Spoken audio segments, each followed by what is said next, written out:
I would say that is a great idea to not give any formal introduction, because we all don't like any title to be put on ourselves. Now, today we have a lot of human rights defenders, real heroes, that are speaking here in this podium. For me, I never really identify myself as a human rights activist or as a human rights defender. My job is an actress. I work as an actress, study theater acting at school, and my job is to tell other people's story. When I work as an actress, usually the roles that I pick shed lights on situations that I care about. Now, when I was 18 years old, I was a theater student in Toronto.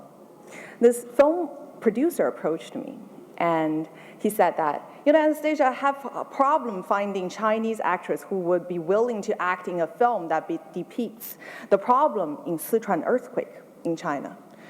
Now, a lot of you, if you don't know about Sichuan earthquake, a lot of the elementary school and high school students died in that incident because of the poorly built buildings, that they couldn't stand the shake in the earthquake. As soon as the earthquake happened, the building collapsed, and a lot of students didn't have the chance to escape.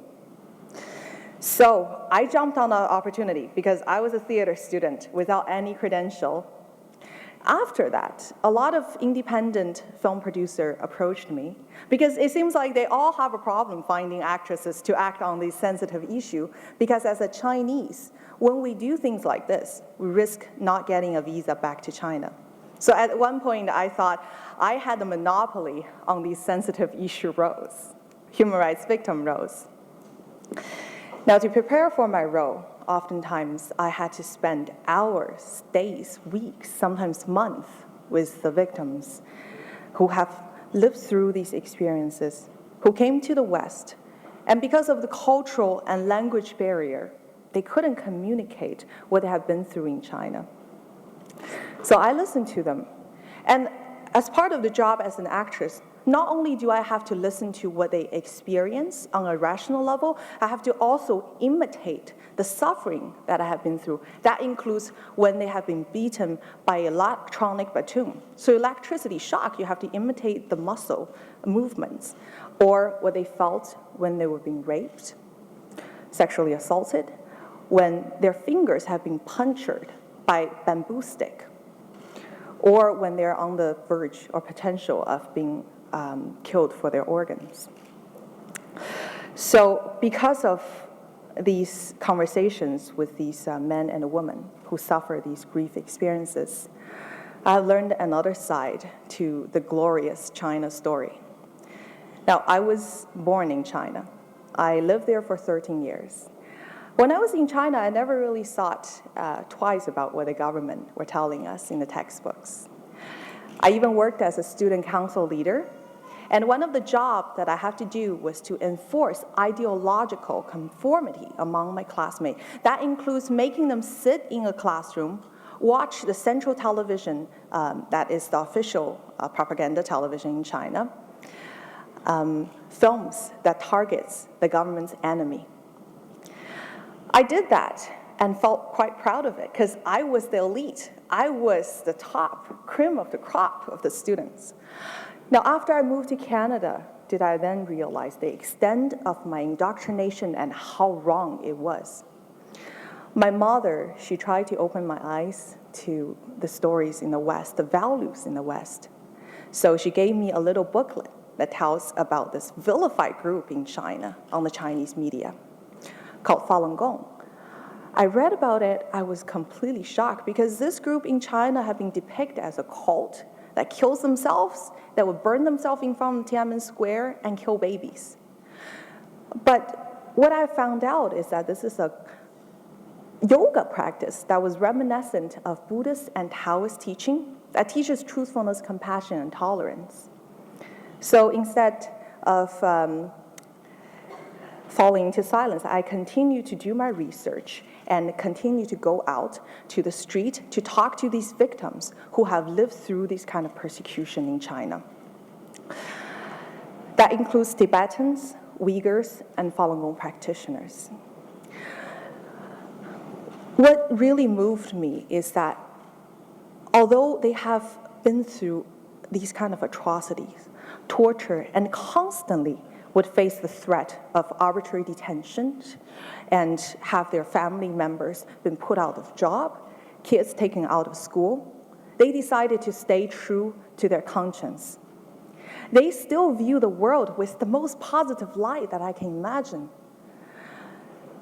My experience comparing to them is of no comparison. I decided that I want to be the voice for them.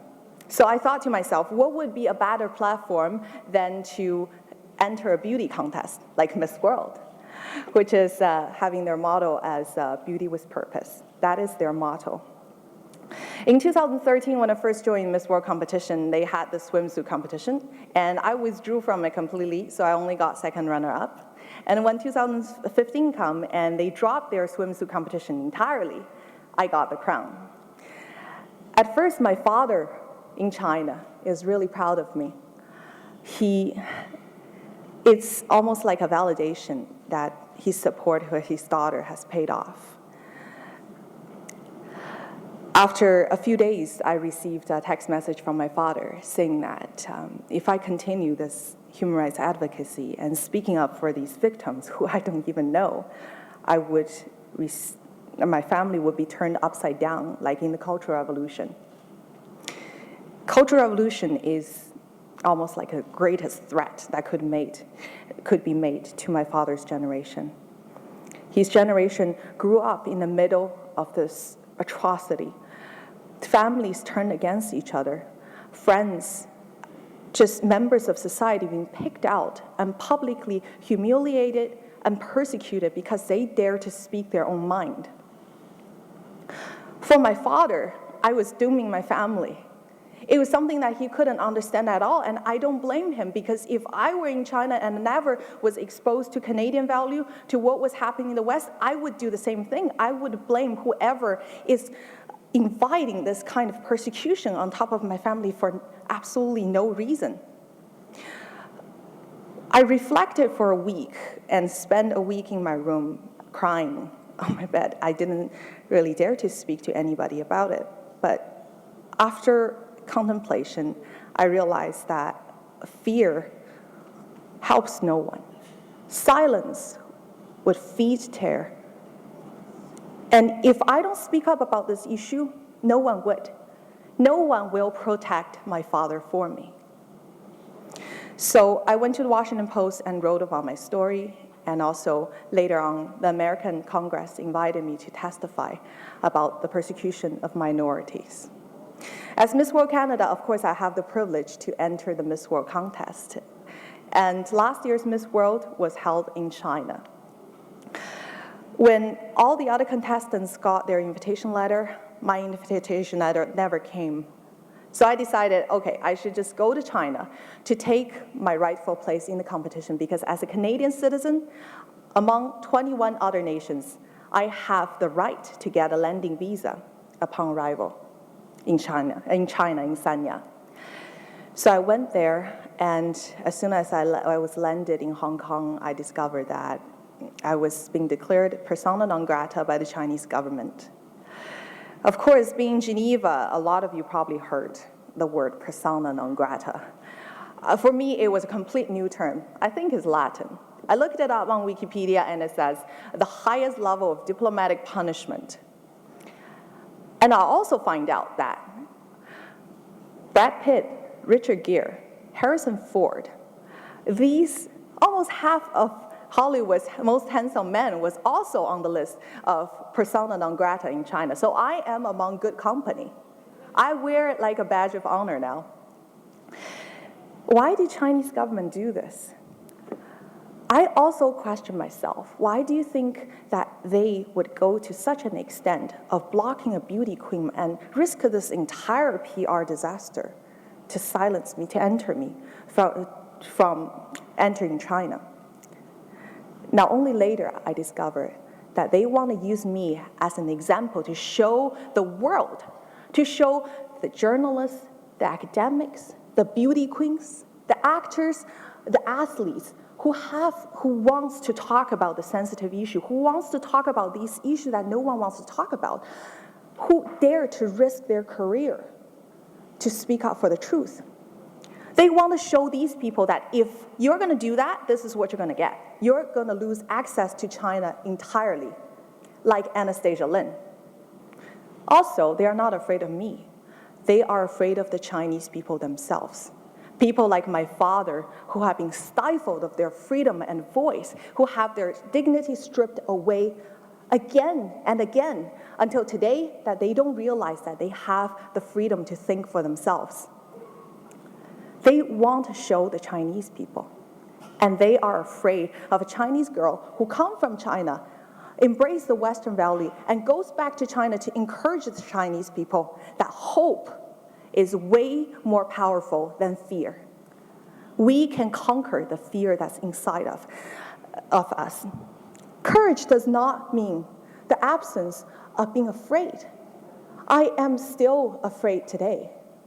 My father is still living in China. Most of my family members are in China. We have a saying these days in China. It's called being invited to tea. And that is when the security agents invite you to have a talk with them. And they will show you that who has the baton, and they won't hesitate for a second to use it if you don't fall in line. A lot of people submit to it. A lot of people stopped speaking up.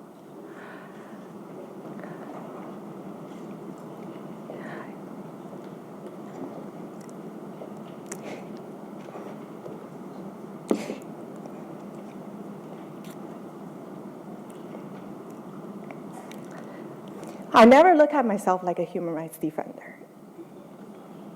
It's because I never really see that human rights, defending human rights, is only a few people's job. I look at myself, and I think what I have been doing is just constantly making the choice that is true to my conscience and speak up for what I think is right.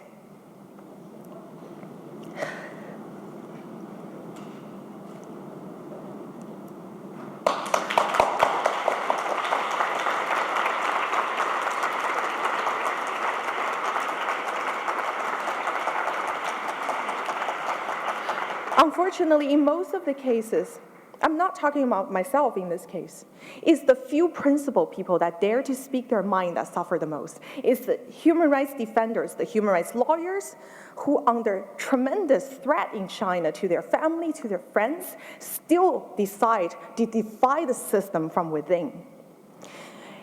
It's the people that belong to religious and ethnic minorities. No matter what kind of intimidation they face, they still each day decide to stay true to their own conscience and defy the system. I am not speaking up for the minorities and the people who are in prison in China. I am speaking up for the entire Chinese population who have their conscience being stifled, who are indifferent to their countrymen's suffering, who don't know that they have a voice and they can speak up.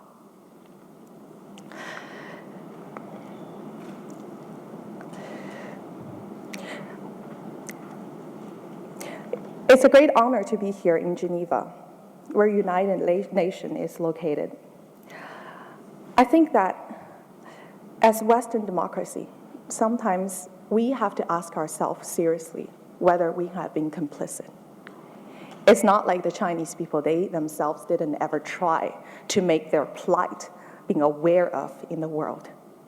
Even when faced with the most severe level of atrocity, they still decide to stay true to their conscience no matter the price. And sometimes how could we conclude that the silencing, the killing, and the torturing of them is a fair price to pay because we have interest in China?